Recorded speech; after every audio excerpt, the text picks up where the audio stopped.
Mahmoud Chouail. Il naquit à Médine le 25 Rajab de l'an 1302 hégirien, 1885 grégorien, après que son père eut émigré d'Égypte. Il mémorise une bonne partie du Coran dans son enfance. En 1318, il accomplit le pèlerinage et assiste aux cours de quelques professeurs, ce qui lui fait aimer la science religieuse. De retour à Médine, il se lance dans l'acquisition du savoir auprès de savants maghrébins et Shanaqita, mauritaniens.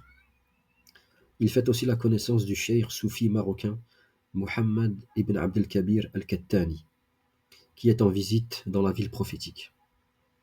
Il assiste assidûment à ses cours et un tel amour s'installe entre eux qu'il ira le rejoindre au Maroc.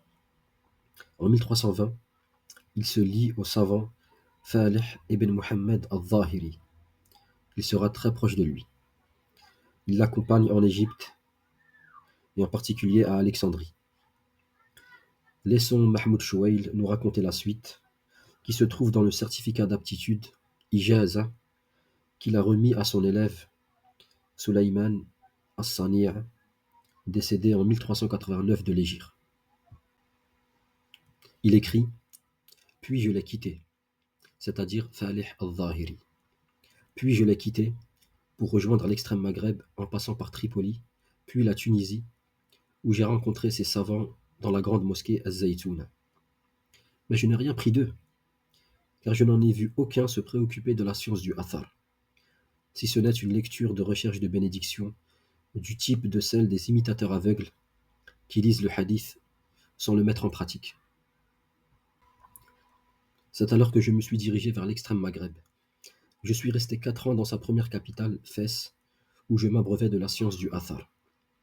J'ai en effet trouvé le nid de cette science chez les Kattani, qui se sont spécialisés dans les sciences du hadith et ses fondements.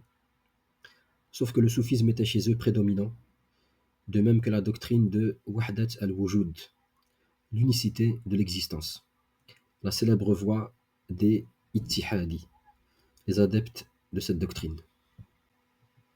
Je les ai accompagnés toute la durée de mon séjour en puisant dans leur science du hadith.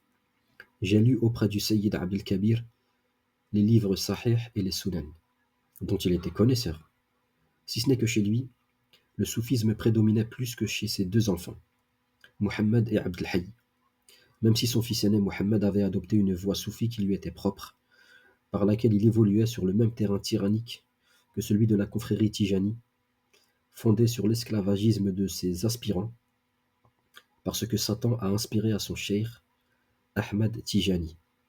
Exagération, flatterie et déification. Nous demandons la protection d'Allah.